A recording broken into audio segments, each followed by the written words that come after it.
Crow Tenor stood before the War Council, his aged face set in grim lines, the ribbons on his uniform glinting in the stark light of the chamber around him.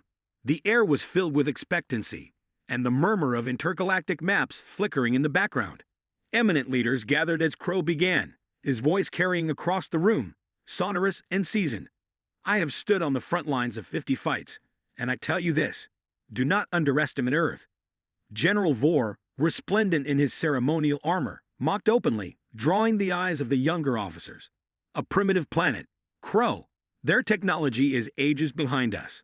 This will be a swift victory. Crow's eyes hardened. It is not that technology we should fear, but their ingenuity and will to live. I've seen it myself. Their soldiers adapt swiftly and fight forcefully. They turn their very disadvantages into cunning traps. But Vor waved him off, turning to the assembly. We shall begin the invasion at once. I shall not have the legacy of the Galactic Empire questioned by baseless cautions. As the council members murmured their assent, Carr felt a chill of foreboding.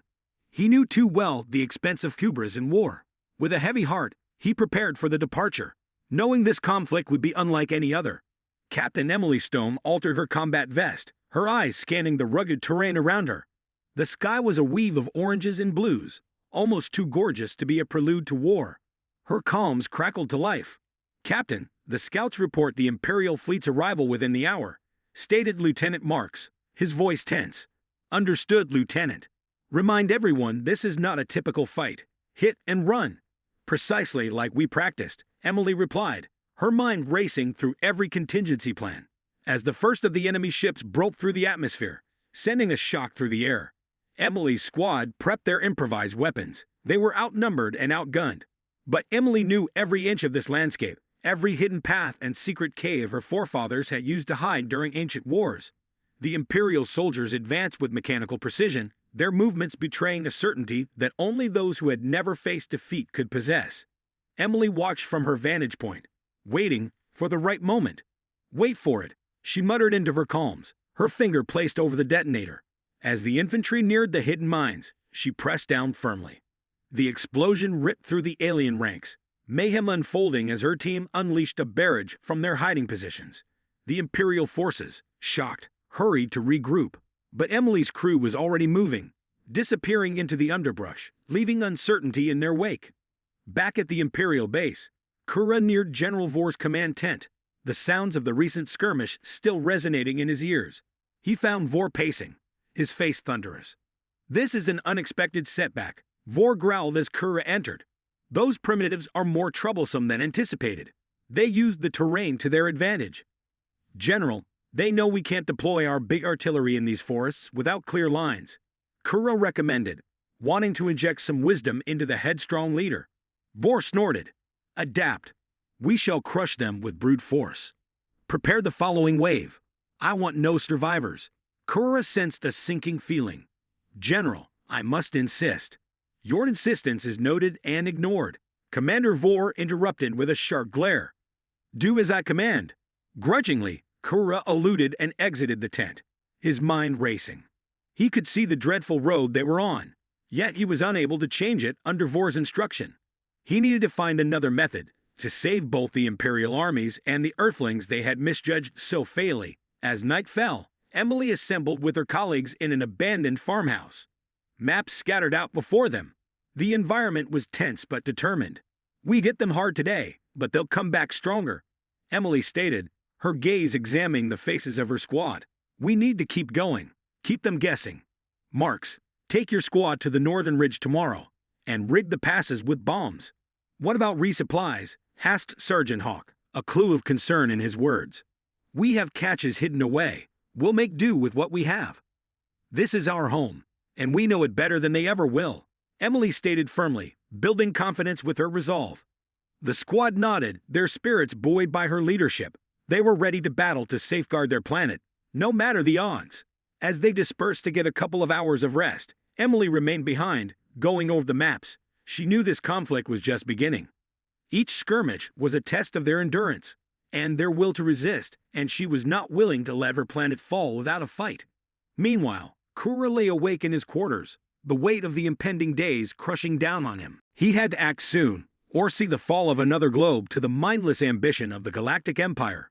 His decision was clear. He would call out to the Earth forces to provide his knowledge. It was a risk that branded him a traitor to his countrymen, but if it meant saving lives, it was one he was willing to take. As dawn broke, the conflict continued, but secret movements and covert connections began to sway the tide in ways neither side might have predicted. Crow Tenor paced the boundaries of his scant quarters, every stride repeating the unrest within.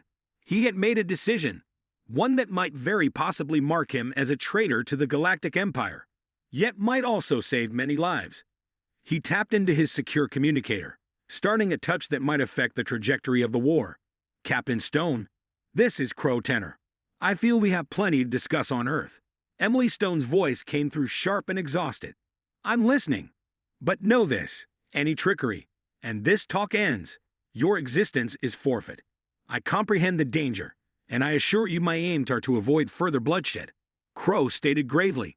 He then exchanged tactical thoughts and shared the Empire's future steps, providing a look into the enemy's strategies. "Your information is valuable," Emily acknowledged, processing the magnitude of this alliance. "We'll use it wisely. Why help us, though? What's in it for you? It's not about what's in it for me. It's about correcting a major misjudgment.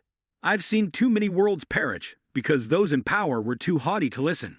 Their truth formed both disconnected with new ways to devise, Kura relayed. Emily passed on Kura's information to her lieutenants, setting in motion a plan that would use the Empire's expected methods against them. The next days saw the Imperial soldiers advancing with fresh vigor, ignorant that every move was anticipated. Emily's guerrillas executed hit-and-run attacks with surgical precision, sapping the spirit of the invading forces. Each engagement was precisely designed, using insider information from Kura to escape traps and maximize impact. Back at the Imperial base, General Vor fumed at the reports of his faltering campaign. Commander Kura explained these recurrent failures. He demanded during a heated strategy meeting. Kura, retaining his composure, suggested, "Perhaps we are underestimating their potential to adapt, General. We might need to re-evaluate our approach." Vor blasted his fist on the table. "No, we double our efforts. I want their supply lines severed, their hideouts blasted." Kura reacted carefully. "As you wish, General." His heart sank as he played his part in the charade, knowing each command he relayed to the Earth forces would save lives but edged him closer to discovery. The next primary assault was on a recognized resistance stronghold. Vor had assembled a large force, sure it would demolish Earth's spirit, but Emily was steps ahead, having evacuated the stronghold days before, leaving behind booby traps with bombs. As the Imperial army moved in, assured of their imminent victory, the entire area exploded in flames. The trap devastated a substantial fraction of the force, producing turmoil and uncertainty. "Retreat! Regroup!" the commanders called, drawing back their scattered forces. The ambush was a serious setback to Imperial morale and a clear message to Vor. Earth would not fall easily. In the aftermath, Vor's fury was apparent. "Find me the traitor. There is a leak, and I will have their head." Kura monitored from the sidelines, his duty as a double agent growing riskier by the day. He knew his time was running short as Vor's mistrust cast the net wider. Meanwhile, Emily's admiration for Kura rose with each successful involvement.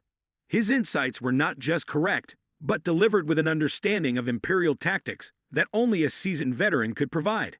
In a calm moment, meditating on the newest victory, Emily spoke to her closest advisor. "Kura is risking everything. We must secure his safety when this is over. He's earned that much." "Agreed," her advisor nodded. "But let's not forget he's still one of them. Trust carefully." Emily contemplated the wisdom in those remarks, understanding that war frequently made unusual bedfellows. But Kura's deeds spoke of a stronger conviction. As the war progressed, the tactical edge offered by Kura permitted Earth to mount a major offensive. The next encounter was planned not merely as a skirmish, but a devastating strike that could shift the entire course of the conflict. Kura, mindful that this might be the final piece of knowledge he could safely relay, provided the details of an impending Imperial supply convoy, carefully guarded yet critical to the Empire's continuation efforts. Earth's forces prepared painstakingly. They set an ambush that would cut off the crucial supplies to the Imperial troops. When the convoy entered the narrow pass they had picked as the battleground, Earth's soldiers struck with a well-timed onslaught that left the convoy in ruins and the supply lines in disarray. The impact of the attack was immediate and harmful to the Empire's campaign. It was a wind that resonated not just on Earth, but across the galaxy, signifying a key point in the resistance against the Galactic Empire. Once the news of the incident spread, Vor's stance grew untenable.